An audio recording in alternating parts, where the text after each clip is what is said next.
नमस्कार जय जगन्नाथ सांग मैंने आज आम बनइबा कोबी आलू परोठा मिक्स परोठा चलतु देखी नवा तार प्रोसेसटा मु कुकर रे किछि पानी नहीं चारिटा आलू आउ 1.5टा कोबी को एमती हाफ करिकी पीस करिकी कुकर रे ताकू सिझेई नउची 2टा सीटी देकी ताकू सिझेई नउची तापरे देखंतु कोबी आउ आलूटा परफेक्टली सिझी जाइची।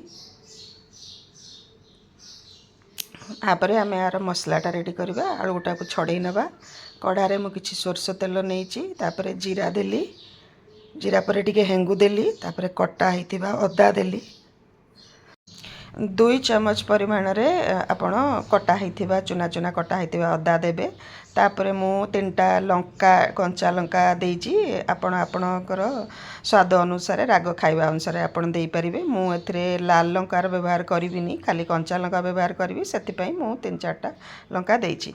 एबे आमे पकई दबा छडा होइतिबा आलू आ कोबी सिझा कोबी को आ भितरे तापर आकु टिके एम्ति खड़िकारे मैश करनबा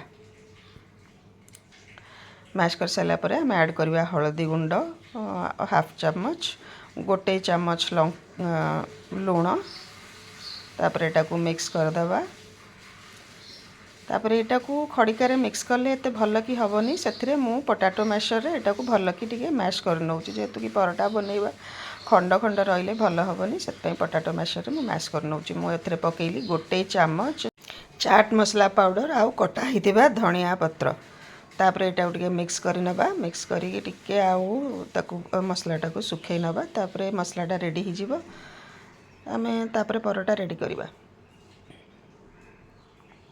देखंतु मोटा को गोळे नउची मसलाटा रेडी हे गेला एबे एटा को ट्रांसफर करि देबा गोटे प्लेट को ट्रांसफर करी टिके ठंडा हे नि जिबा मसलाटा एबे टिके टिके माने रनी लागुची किंतु ठंडा हे गेले एटा सेट हे जिवो। मसलाटा देखंतु रेडी हो जाइए तापरे आ सहित परोटा सहित खावाई मु गोटे चटनी बनई नौची चपर रे मु पकईली किछि पुदीना पत्र 2टा कटा होइथिबा टमाटर कला लुण अध चमच जीरा पाउडर भजा जीरा पाउडर टिके हेंगु टिके साधा लुण टिके धनिया पत्र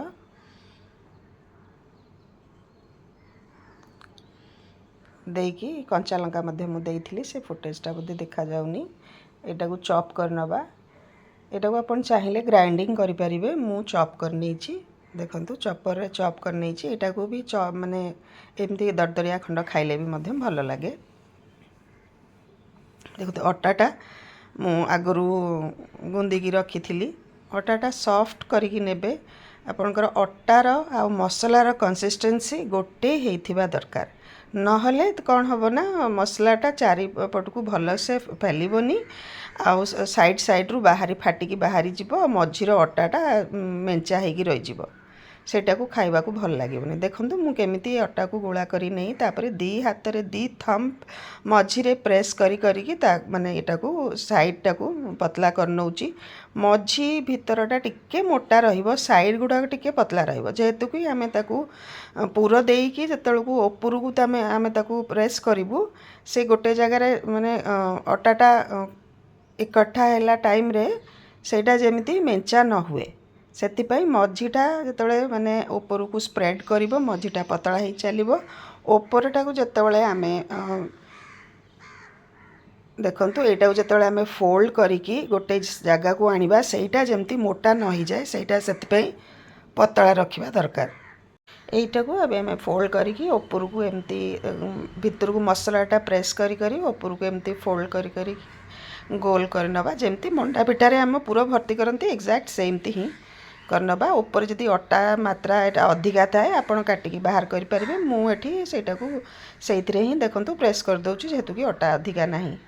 एबे हमें सुखा अटा टिके लगै नबा भल कि लगै नै कि टिके अल्प ताकू फेलै नबा ताकि मसलाटा यूनिफॉर्मली स्प्रेड हो तापरे हल्का हाथ रे हमें ताकू बेलिबा चारिपट को जमती सामान ये हम हल्का हाथ रे बेलिबा बेसी जोर जोर प्रेस करवानी बेसी जोर प्रेस कले मसलाटा एपट सेपट हो हल्का हाथ रे ताको चारिपट को मसलाटा को फेलैबा अटा आ मसला सहित मसला भी फेलिबो भितरू आ अटाटा भी मध्य स्प्रेड हम एमती करके आम गोल पराठा बनई नबा। देखंतु गोल पराठा ठीक एक्जाक्टली भल भाव में बनी कौआड़ू किसी मसला फाटी फुटिकी बाहरुनी किसी है देखंतु एबे आम ताको उल्टा पल्टा करिकी सेकी नबा।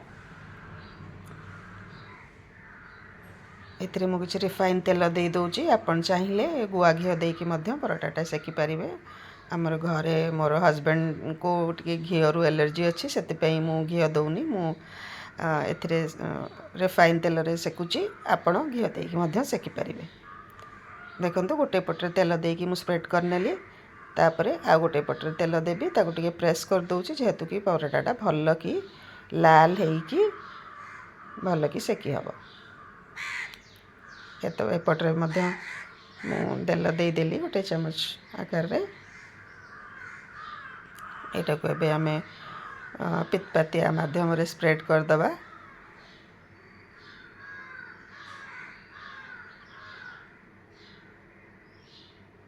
देखंतु ए पटटा टे लाल हे आसिलानी एबे ए पटटा को आमे पछता तळ पटटा को मध्य आमे सेकी नबा भल कि एमिति प्रेस करी करी की ताको भल कि लाल हवा पर्यंत सेकी नेबे जेमती अटा कंचा न रहइबो। मसलाटा तो भितर आमे ताको ऑलरेडी कुक कर सारचंती मसलार किसी प्रॉब्लम नहीं किंतु अटाटा भल कि कुक हेइथिबा दरकार। देखंतु पराठाटा रेडी हो जाइए। मु आ गोटे आपन को करिके देखौची केमती करिवे। देखंतु मु दीटा फिंगर थंब मझिरे रखिकी ताको स्प्रेड कर नउची अटा को मझीटा आपणकर टिके मोटा रहिबो साइड गुड़ाक टिके टिके पतला रहिबो। आपण आ भितरे जेते भी मध्य पूरा भरले भी मध्य किसी प्रॉब्लम हेबनी आराम से पराठा बेली हबो। देखंतु मसलाटा को गोटे आंगुली रे भितर को प्रेस करी करी की मीटा को करनबा। ऊपर जदि अटाटा एक्स्ट्रा ही थाए आपन काटिकी बाहर करि परिबे। मोर जेहेतु कि अटा एक्स्ट्रा नाही मु ताको सेथिरे प्रेस कर दउची। एमती हल्का हाथ रे हमें ताको बुले बुले की चारिपट बेली नबा। मोर छुआ माने वेजिटेबल आजिकली समस्ती छुआ मोर छुआ नुह समस्ती छुआ वेजिटेबल खाइबा को भल पाऊनांती ताले मु नुआ नुआ उपाय खोजी थाए केमती तांको तांको पसंद अनुसार जिनस तैयारी करिकी तादरे वेजिटेबल तांको खोई परिबी। सेति पई मु ए सब उपाय गुडाको करि थाए सेमानको पेटू केमती वेजिटेबल जाओ। तांको मोर दीटा छुआ को जेहेतु कि दिल्ली रे बड़ीचंती सेति पई सेमानको परोटा भरवा परोटा बहुत पसंद। तो मु तांको सब प्रकार वेजिटेबल रे परोटा रे पुरैकी भरवा परोटा करिकी तांको खोई दे। एमती आपण माने भी एमती आपण छुआ मन को करि परिबे। ग्रीन वेजिटेबल्स टा हमर पई बहुत मस्ट जरूरी किंतु आजिकल का छुआ ग्रीन वेजिटेबल्स खाइबा को राजी होउनांती। देखंतु सेकंड परोटाटा भी मध्य हो गला। बे थर्डटा भी मध्य मु पकेइली एटा को भी मध्य हमें सेमती तेल देकी उल्टा पल्टा करिकी भल कि सेकी नबा। आजिकल का छुआ बाहर खाली बाहर जिनस खाली आइंस जिनस बाहर जिनस खाइबा को खाली जंक फूड खाइबा को राजी माने राजी घर जिनस खाइबा को राजी नांती। सेति पई मु किंतु मो पिला मन को अलाउ करेनी बाहर एते जिनस खाइबा को। मु जहाँ से मन को पसंद घरे बनै की दिए आउ तादरे जेमती वेजिटेबल्स तांको पसंद जिनस रे वेजिटेबल्स एमती खूब सारा थिबो से माने आउ आनाकानी करि परिबेनी वेजिटेबल्स भी तांको पेटू को जीवो सेमती हिसाब रे मु करे। आपण मानकु जदि वीडियोटा भल लगुछि ताले चैनलटा को सब्सक्राइब प्लीज करंतु। आपणकर सपोर्ट बहुत जरूरी। आउ वीडियोटी को मध्य लाइक करंतु आउ बेसी टू बेसी शेयर करंतु फ्रेंड्स एंड फैमिली सहित। देखंतु परोटा गुड़िक रेडी हो जाइछि। एबे आमे देखिबा। देखंतु मु आपन को एटा को पूरा ओपन करिकी देखौछि केमती मसला गुड़िक पूरा भल से यूनिफॉर्मली भितरे स्प्रेड हेछि। आउ अटा भी कौटी माने मेंचा हेगी रहीनी खाइबा को जोटा को भल न लागिबो। मोर टिप्स एंड ट्रिक्स को आपण माने फॉलो करिकी एमती बनैले एमती आपणकर परोटा मध्य भल बनिबो। आमे एटा को सर्व करनबा।